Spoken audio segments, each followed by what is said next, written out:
This fifth season of Healthy Hearts, Faith and Favor, I almost have to pinch myself. I had the privilege and the opportunity to speak to this woman, Miss Patricia, who's the president and CEO of the Wesley House. And I had the opportunity to go through there as a child. Now I get to talk to the CEO. Y'all enjoy, okay? My name obviously is Patricia Williams, and I'm a proud servant at Wesley House Community Services. I started here in August of 2020. I definitely believe that I was sitting here for a reason. In this specific season, that was definitely a time where the world was in a devastation around COVID, and everything has shut down. And I have been, this is just a testament because of just how things can work. You got to be careful, I always say, about what you speak into existence and what you ask for, because it can't happen. But I have been, praying and even wrote in a vision in January of 2020 about wanting to be a Black female CEO. And not as if God didn't already know that I'm Black and female, but I was like that specific with it. So I was not looking for a job. That's the other thing that was interesting. I was not looking. Someone reached out to me and told me about the position at Wesley House in around May. And it went on, through a process of several interviews. I said, well, it don't hurt to go ahead and interview, but I really wasn't keen on moving. I didn't really think that I was going to get the position I even being offered. I was in a decent role at another nonprofit. I had just been promoted to vice president, so I was, comfortable and doing well. But long story short, I was offered the position. I ended up taking it. There's been a lot of challenges. I had to just post this a little bit because I wanted to know how to handle what recently happened here in Louisville. She is a leader. We look to our leaders. So talk to me. As a leader and a CEO, yesterday, the 10th was super hard, and I felt your heart, when what happened in Louisville and the lives being lost. So with you being in leadership, we normally look at leaders, and if they crumble, we crumble. So how are you staying encouraged after that? And how would you encourage people that are watching you? How, girl, help us as a leader. Give me something to chew on as we walk through this thing of that mass shooting. I think, it's one of those situations that causes everybody to just pause. Because I can, remember yesterday when I got a text, because remember I told you, starting off in HR, and I'm still in a network that's a local, state, and national network called SHRM. And one of my SHRM friends texted in the group and said, "Are you all okay?" And I was like, what do you mean? Why wouldn't we be okay? And then that's where I first got the news of what's going on.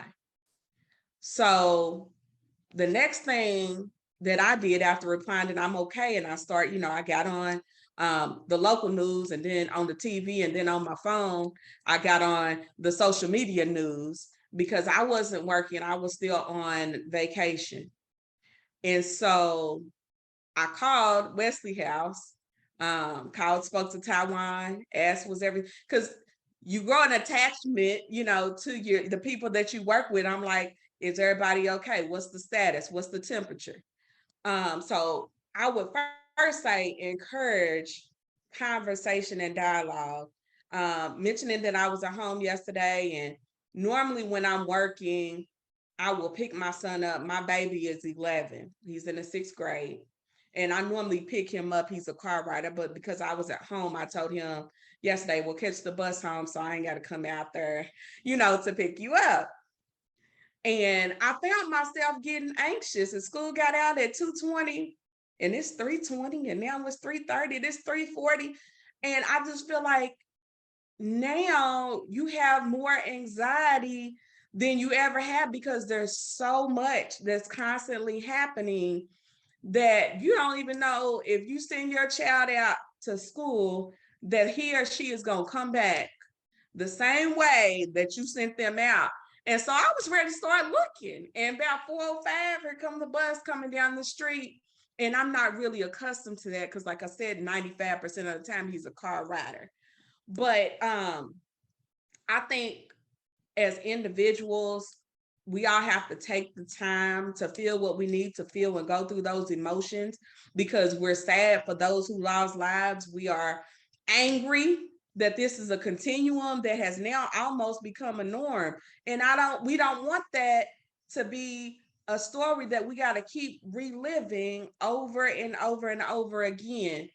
For those of us that are in positions to be an influence, to influence, our organizations and those that are specifically fighting violence.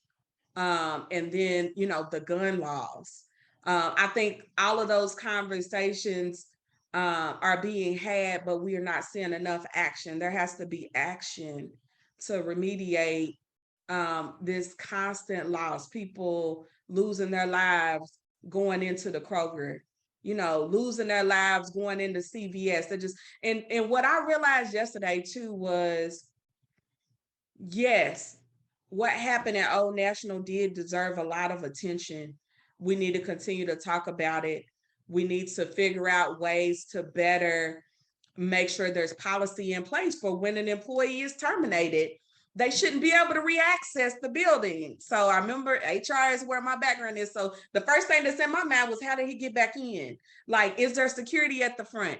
But also at that same time, a Black man and a Black woman was being shot down in front of JCTC, Jefferson Community and Technical College. We heard about that on the news, but not as much as we heard about what was happening at Old National, which is a large corporate, white, dare I say, organization. There was another incident yesterday in Park Duval involving some young Black people. Last week, there was a young Black man shot in front of KFC, 19 years old. But and this is just Patricia talking. I'm not talking on behalf of the organization or anyone else.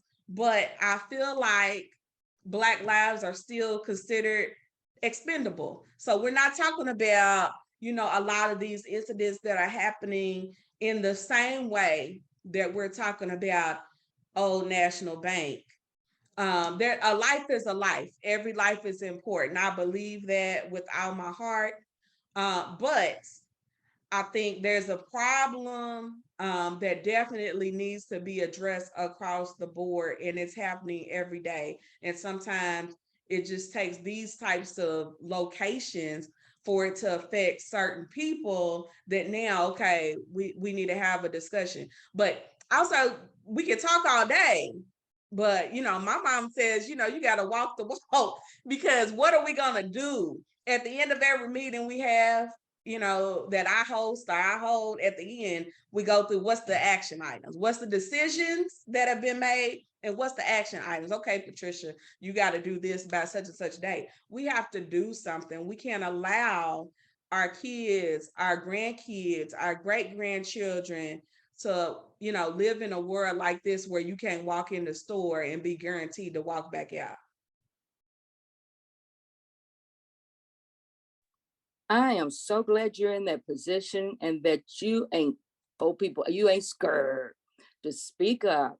I am so grateful for that. You just encouraged me. Wait, girl, that is so.